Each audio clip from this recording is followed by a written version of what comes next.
Let me tell you a real story, and I promise you'll be hooked by the end.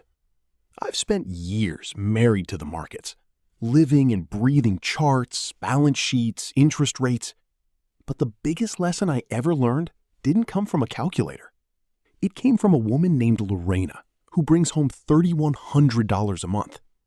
This woman has more savings than her brother, who earns 3 times what she does. The guy just can't figure it out. He doesn't gamble. He swears he watches every penny.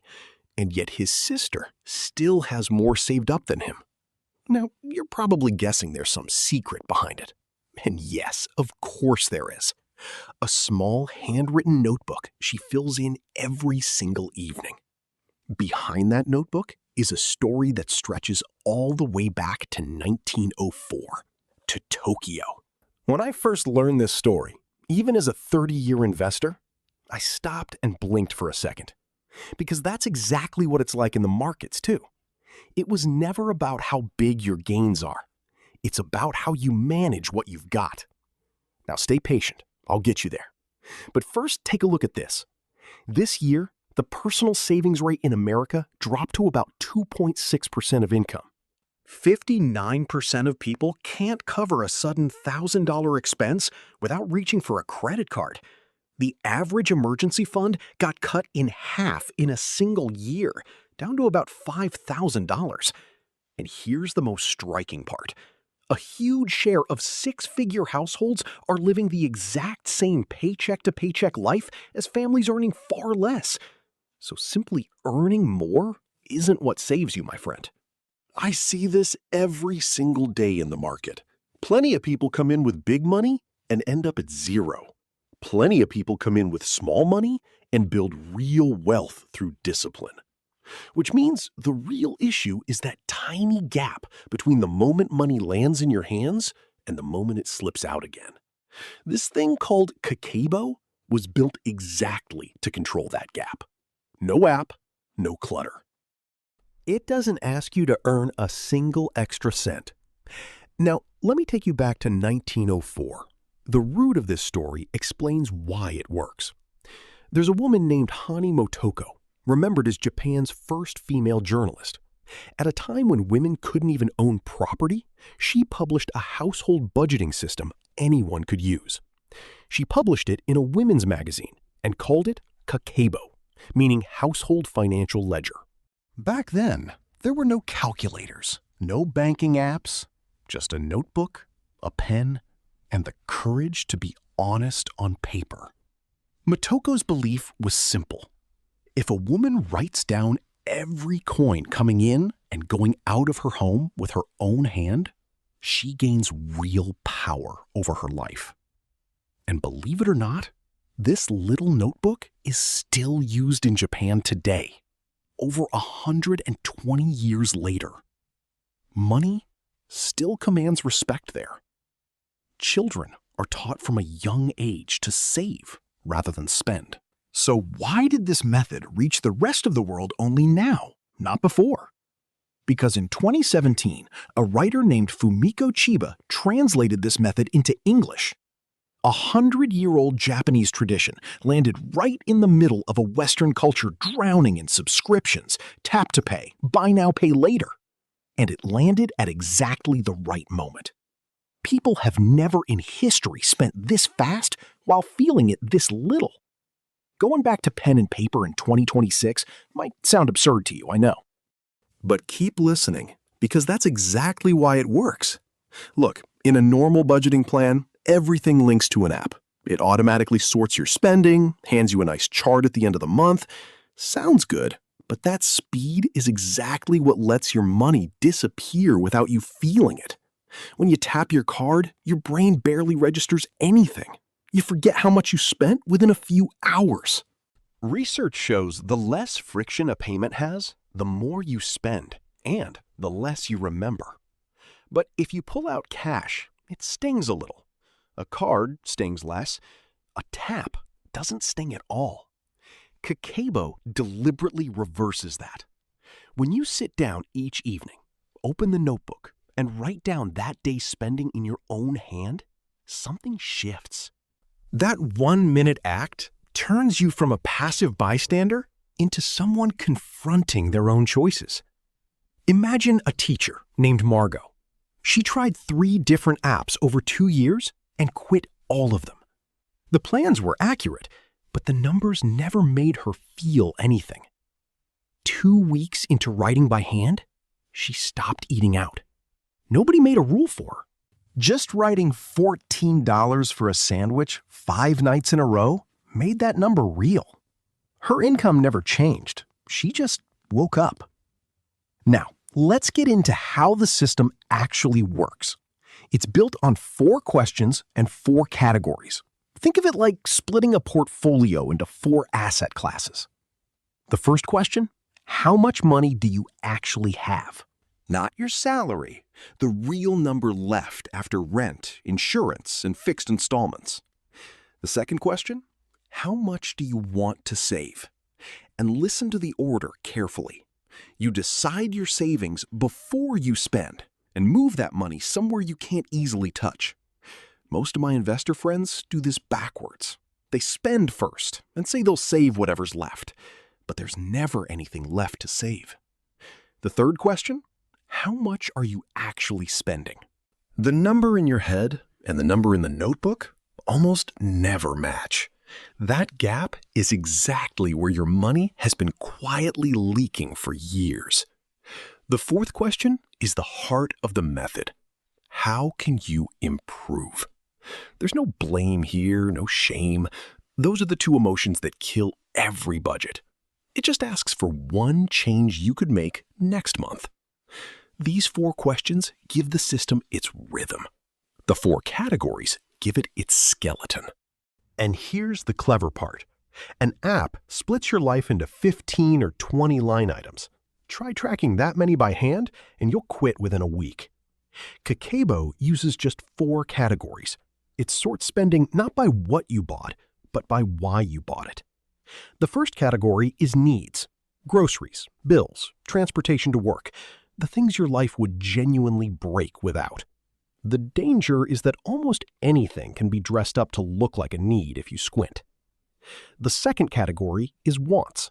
The takeout you ordered, your 3rd coffee of the day, the shirt you bought because it was on sale. None of that is a sin. The point is just to see it clearly. A want disguised as a need is the most common lie in any household budget. The third category is my favorite, culture. Books, museum tickets, a class you're taking, a concert, anything that feeds your mind. In most Western budgets, this gets thrown into wants and cut first when money's tight. Kakeibo refuses to do that. A life made of nothing but bills and savings isn't a life anyone actually wants. The fourth category is unexpected.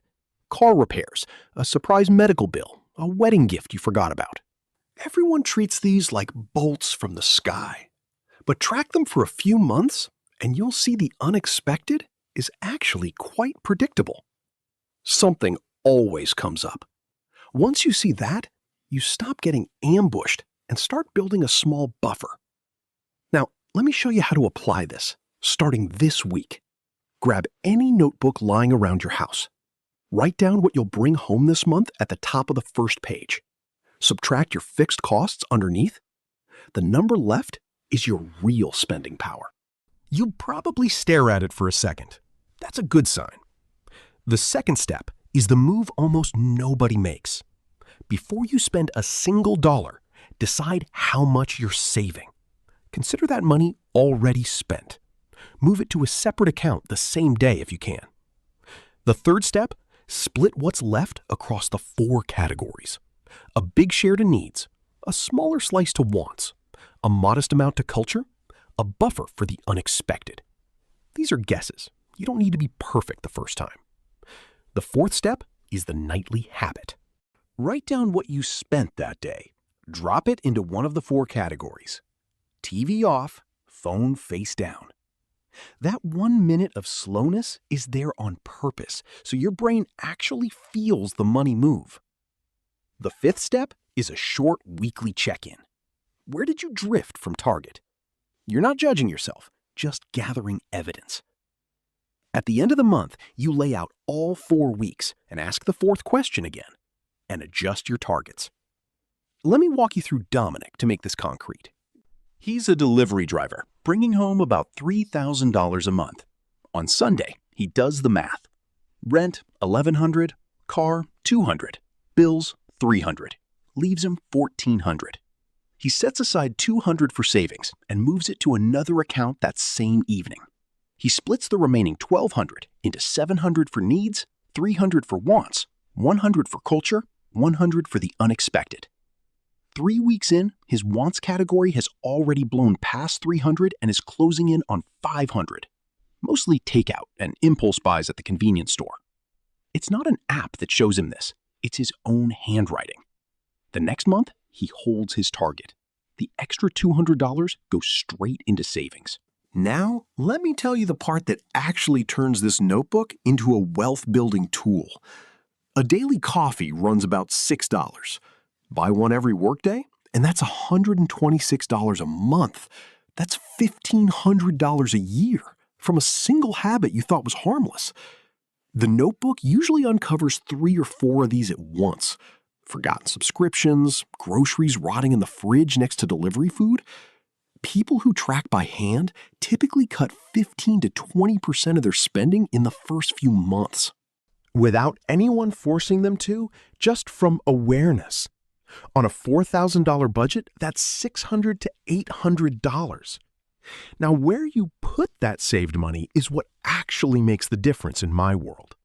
Leave it in a big bank and you'll earn around 0.01%.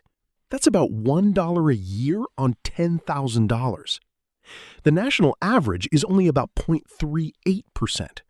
But a competitive high-yield savings account in 2026 pays around 4%. The same $10,000 earns you $400 instead of $1. A 400 times difference just from putting your money in the right place. That window won't stay open forever. The moment the central bank cuts rates, that return drops too, which is why the money this notebook saved you this year is worth more placed correctly right now than it will be later.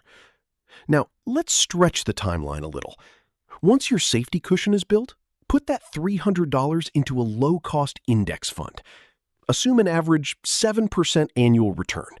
Leave it alone for 30 years. You'll have contributed about $108,000 of your own money. But the account will be worth roughly $366,000. Even $150 a month becomes a small fortune over the same stretch. None of it came from a raise, a second job, or an inheritance. The only source is a notebook and the courage to look. This also protects you from America's most expensive trap, high-interest debt. Total household debt has hit $18.8 trillion. Credit card balances alone sit around $1.25 trillion. The average interest rate on a carried balance is above 21%. Carry $5,000 on a card for a year, and you hand the bank $1,100 for nothing. People reach for credit cards because they have no cushion when a surprise expense hits. That unexpected category looks like the least important of the 4. It's actually the one thing separating you from that statistic. Fund it, and a surprise bill is just an annoyance. Skip it, and it becomes a balance you pay 21% on for years. Now, let's come back to Lorena, because everything ties back to her. Monthly income is a matter of behavior, not salary. Someone earning $3,100 a month who tracks every penny and pays themselves first will outsave someone earning $10,000 who never looks. More money flows into her brother's hands, but it flows right back out. Lorena has less, but nothing moves without her seeing it. And here's the beautiful part. This method works even harder for people who earn less. Every leak you plug is a bigger share of your total. The tightest budget has the most to gain from finally seeing clearly, because it has the least room to waste. This is a tool the finance industry will never try to sell you. A notebook you can buy for a couple of dollars at the drugstore delivers the most value to exactly the people that industry ignores. Let me tell you about Wesley, a delivery driver who'd never saved $1,000 in his life. In his first month of tracking, he found $300 in leaks. By the end of the year, he'd built his first real emergency fund. His income barely changed. His awareness did all the work. Let me be honest with you, because big talk isn't what this channel is about. Kakeibo is simple, but it asks something real of you. Writing every night, sorting it, reviewing weekly. It takes 15 to 20 minutes a week. An app takes 2. If you've got kids or a chaotic schedule, that time cost is real. Hiding that would be doing you a disservice. The notebook won't do the math for you. It won't calculate your debt-free date. You're the engine. Skip a week and the backlog can feel heavy enough to make quitting tempting. So here's what the people who actually stick with it do differently. First, drop the perfectionism on day 1. Just track. A messy notebook you keep beats a flawless spreadsheet you abandon. Second, it doesn't have to be pure pen and paper. Keep the 4 categories and the weekly questions. Let an app handle the arithmetic if that keeps you in the game. Handwriting matters, but awareness matters more. Third, never treat a bad month as failure. That's exactly what the 4th question is for. A slip is information, not a verdict. Rosa quit twice in her first year, and it finally stuck on the 3rd try. The only thing that changed was she stopped expecting perfection from herself. One more tip. Attach your nightly log to a habit you already have. While brushing your teeth, while the tea steeps, the second you sit on the couch. A brand new habit on its own evaporates within a week. But one anchored to an existing routine borrows its strength. Keep the notebook in the same spot every night, pen resting on top. 0 friction between deciding and doing. The goal of the first month isn't savings or insight. It's simply not missing a single night. Be realistic, because the internet will lie to you about everything. Some flashy claims say this cuts spending by 35%. That might be possible for a few highly motivated people in their first intense months. But for most of us, the honest, lasting win is smaller and steadier. That 15% trim off spending you were never really enjoying anyway. The real prize was never one dramatic number. It's the slow rewiring of your entire relationship with money. From something that happens to you in the dark into something you direct in the light. That shift won't show up on a single statement. It shows up over the years, in the quiet fact that you always seem to have a cushion, while everyone around you is scrambling. And that brings us right back to Lorena and her brother. 2 people shopping at the same stores, paying the same prices, on the same street. The difference between them was never luck or paycheck size. It was a $2 notebook and the courage to look at the truth every single night. Now you know the 4 questions, the 4 categories, and the 5 steps. Any pen and any blank notebook lying around your house is enough to start tonight. But I'd be leaving something out if I stopped here. The notebook is just the door, not the destination. It shows you what's happening, but it doesn't on its own teach you how the whole system works underneath. How interest actually works, and how it can make you rich or bury you. What really moves your credit score? Why a high-yield account pays 400 times more on the same money. The tax advantages in retirement accounts that millions of people never claim. Kakeibo shows you the gap. Understanding it is what lets you close that gap for good. I've seen this distinction in the markets for 30 years.